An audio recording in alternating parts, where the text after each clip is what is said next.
Hey there, with load shedding in South Africa, you need to make sure that you cook as fast as you can. So if you have 15 minutes, then let's make this chicken stew in just under 12 minutes using the Instant Pot. So the first thing you'll do is to marinate your chicken with whatever seasoning of your choice, and then add butter into your Instant Pot, and then select the saute option, and then just saute your chicken for 2 minutes per side, and then you will set it aside.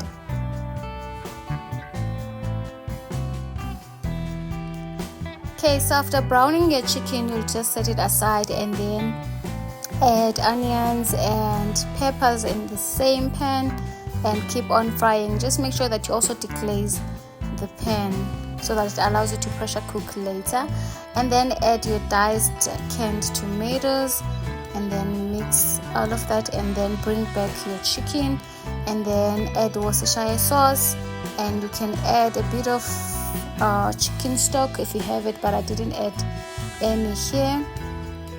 And then I put back my chicken, and then I'm gonna close my Instant Pot and let it pressure cook for 11 minutes.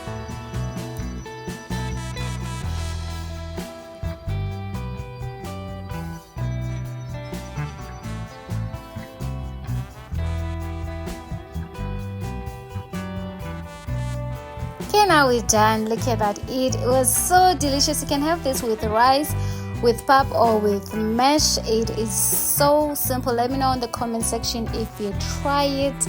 Until next time, thank you so much for the support. Bye.